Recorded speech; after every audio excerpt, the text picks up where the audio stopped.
नमस्कार, आप सुन रहे हैं रेडियो हिंदुस्तान और मैं हूं आपके साथ आरजे अंजू।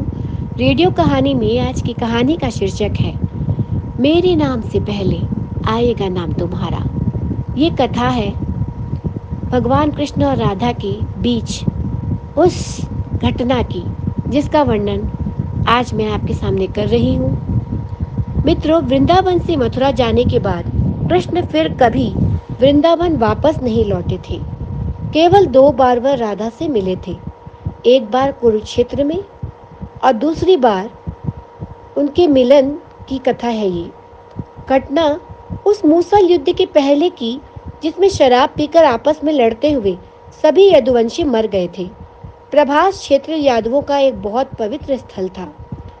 ध्यान देने वाली बात यह है कि विख्यात प्रथम शिवलिंग सोमनाथ प्रभास क्षेत्र में ही है। इस मंदिर का सुसज्जीकरण भी श्री कृष्ण ने ही कराया था। इसके उत्तर में प्रभास का विस्तृत भूभाग है। इसी स्थान पर मैदान से थोड़ी दूर पर बहेलिये ने श्री कृष्ण के पैर में बाण मारा था।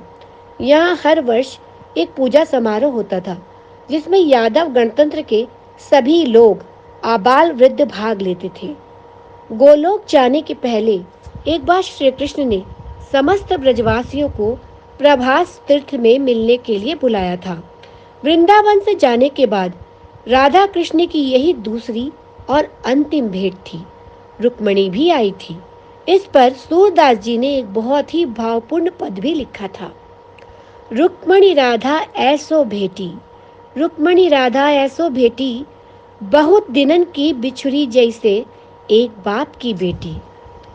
इसके बाद राधा कृष्ण का आमना सामना हुआ। मिलते ही राधा ने कहा, कहो कृष्ण कैसे हो। कृष्ण हतप्रभ रह गए। अचकचाते हुए कहा, क्या कहती हो राधा, मैं तुम्हारे लिए कृष्ण कब से हो गया। मैं तो अब भी तुम्हारे लिए कान्हा ही हूँ। राधा ने कहा, नहीं कृष्ण, अब तुम कान्हा नहीं रहे, बहुत बदल गए हो। क्या बदलाव आ गया मुझ में राधे।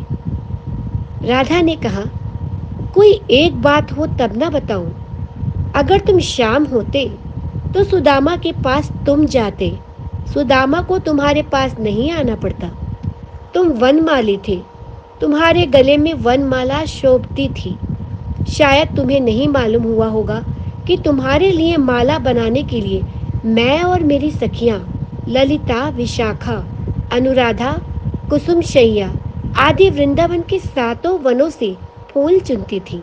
कितनी बार बाहों में खरोंच आई, ओढ़नियां फट गई थी हमारी, घर पर मार भी पड़ती थी।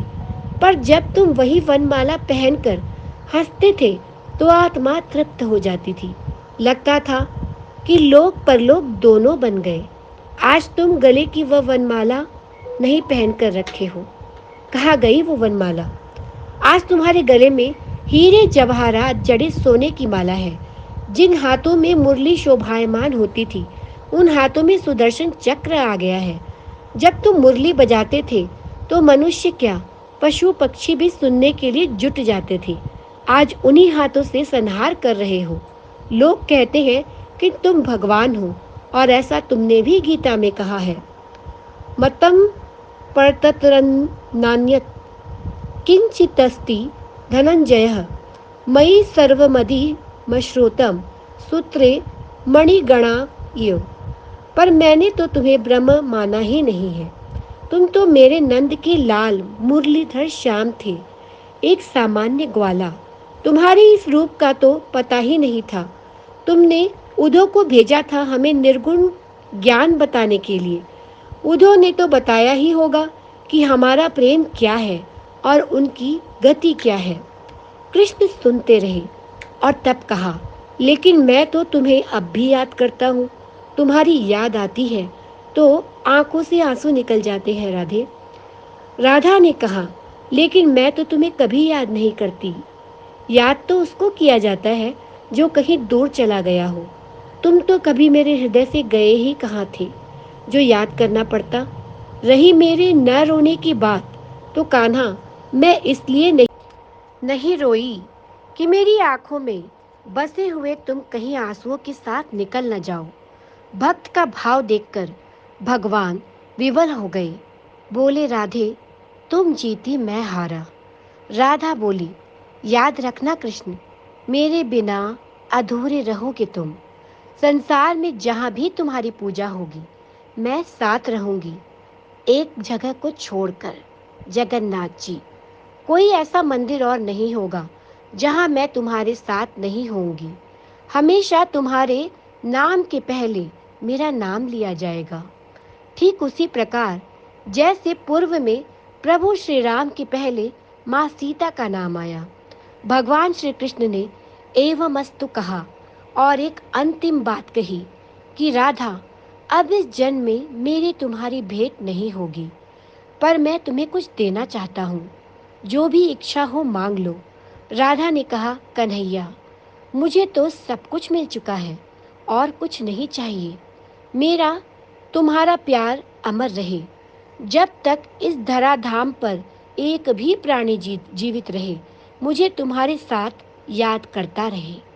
परंतु कहते ही हो तो एक बार वही मुरली की तान एक बार और सुना दो। भगवान भक्त की इस इच्छा को टाल न सके, जबकि सर्वज्ञ सर्वशक्तिमान कृष्ण इसके भयावह परिणाम को जानते थे।